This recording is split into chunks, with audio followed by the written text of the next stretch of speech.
para contar algo tan importante en el marco de la campaña está pasando de nuevo. Es decir, está volviendo a pasar lo que pasó con Videla, lo que pasó con Pinochet, lo que pasó con tantos, y mucha gente todavía no se da cuenta de ello. En Cuba tenemos que tener en cuenta que Cuba tiene un patrón de represión piramidal. En ese patrón de represión piramidal, los más afectados son los presos políticos. Hasta el año 2021 venían a ser en torno a 150, 140 presos políticos de forma recurrente, año tras año. Unos entraban, otros salían, pero la cifra se mantenía y esa era la pirámide de represión que el régimen sostenía porque tenía ciertas palancas de poder que le permitían simplemente tener ese número de presos políticos. Hoy en día la situación ha cambiado, porque esas palancas de poder que se basan en cuatro elementos que tiene Cuba muy diferenciales para haberse mantenido durante 65 años en el poder, esas palancas se están derrumbando. Y eso hace que el gobierno pase de ser un gobierno a un estado militar, en donde ya el número de presos políticos o de prisioneros políticos, porque nosotros los contemplamos también los que tienen medidas cautelares domiciliares o de trabajos forzados sin internamiento, los consideramos dentro de esa cifra, llegan a ser 1.148 en la actualidad. Más o menos del entorno de 900 entre rejas y 200 y pico en medidas o domiciliares o de trabajo forzado sin internamiento. Y esa pirámide tiene muchos puntos en común. En primer lugar, la negación de todos los beneficios penitenciarios. O si nos vamos antes en el proceso de detención, nos vamos a detenciones con medidas cautelares sin tutela judicial, nos vamos a procesos en los que no existen en Cuba abogados independientes, todos dependen del Ministerio de Justicia. Nos vamos a procesos donde los jueces y fiscales dependen del poder político y actúan a las órdenes del poder político, algo que la legislación internacional tiene claro es incompatible con los procesos que inicia el Estado frente a un ciudadano. Procesos en los que los testigos son todos de la seguridad del Estado, miembros del gobierno o miembros de la policía, donde los testigos de las defensas son desacreditados de las maneras más burdas y simplemente no son tenidos en cuenta sus testimonios, donde los peritos por ley tienen que ser del Estado. Bueno, y con todo ese entramado de falta del debido proceso, incluso tribunales militares juzgando a civiles, más de 120 manifestantes del 11 de julio fueron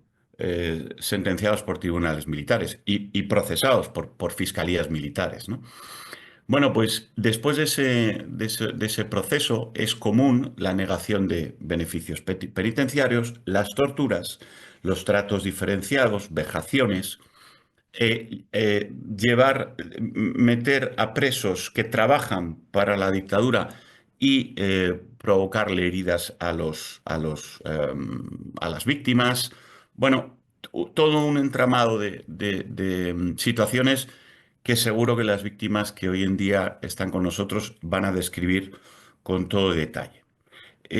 Aparte de esa pirámide de represión, que estamos en la punta y son 1.148. Aparte de esa punta, tenemos otras partes de la pirámide de represión, por ejemplo, 11.000 procesados y condenados por lo que se llama hoy en día la desobediencia penal precriminal, o sea, sin delito,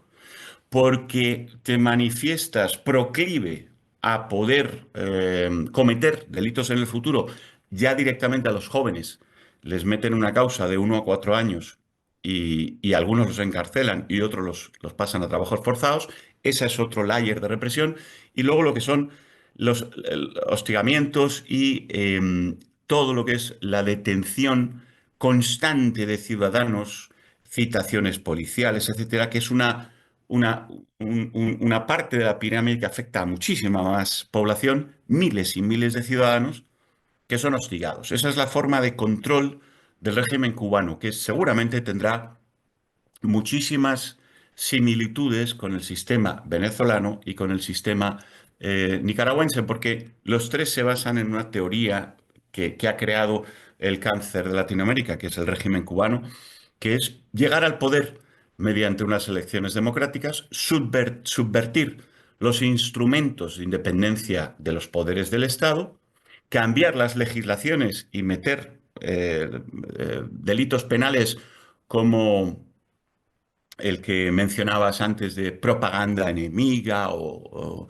propaganda en contra del sistema y cosas similares que todas provienen de una terminología, una forma de proceder del régimen cubano que en algunos casos, con particularidades, han ido asumiendo los regímenes de Venezuela y Nicaragua. La situación es muy grave porque Cuba dispone de cuatro poderes que son, por supuesto, el poder militar, pero las relaciones internacionales. Y a sus socios, Venezuela y Nicaragua, le permite, gracias a las relaciones internacionales, permite que Cuba haya ingresado a Venezuela en el Comité de Derechos Humanos y tantas otras cosas que vemos. Es decir, actúan como un monstruo de diversas cabezas donde ciertos mecanismos de poder que lleva ganados el régimen cubano durante 65 años, los pone a servicio de Venezuela y Nicaragua, de los regímenes de Venezuela y de Nicaragua, para que sigan con la operativa. En toda esta transición a un sistema como es el cubano, en donde está eliminado el Poder Judicial, eliminado cualquier independencia de la Fiscalía, eliminados los abogados incluso, eliminados las instituciones independientes. En Cuba no se puede registrar una asociación ni una institución independiente, porque el artículo 13 de la Ley de Asociaciones dice que tienes que depender del Estado, ya para empezar. Con lo cual,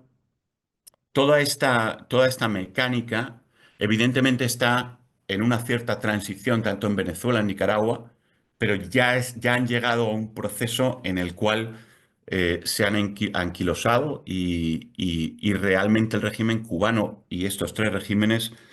han logrado que esto que está sucediendo, esa pirámide de los presos políticos, sea devastadora y las otras pirámides de represión sean devastadoras para los pueblos venezolanos y nicaragüenses también, ¿no? Y bueno, pues simplemente comentar alguna cifra de lo que pasa en Cuba, porque nosotros nuestra especialidad sobre todo es en torno al régimen cubano. Decir que hay 128 mujeres en prisión, decir que hay 33 menores que están condenados, que fueron detenidos siendo menores, decir que las mujeres trans en prisión política no solamente están en prisiones de hombres como todas las mujeres trans en Cuba, sino además hostigadas y violadas constantemente, en una situación terrible. Decir que las torturas son el patrón normal de actuación. Nosotros estudiamos 181 casos de prisión política en Cuba y el 80% todos sufrían torturas, pero el 80% tenía cinco tipologías de tortura o más, ¿no? Entonces, bueno, supongo que a lo largo de la jornada de ahora veremos cómo en Nicaragua y en Venezuela todos estos patrones se dan incluso a veces de forma más escatológicas y porque los procedimientos son nacientes y no hay esa disciplina que hay con respecto a los procedimientos que hay en Cuba de represión, que están como más afinados y nos encontramos casos en Venezuela y Nicaragua terribles, muertes masivas de personas y como hemos visto en las manifestaciones, etcétera,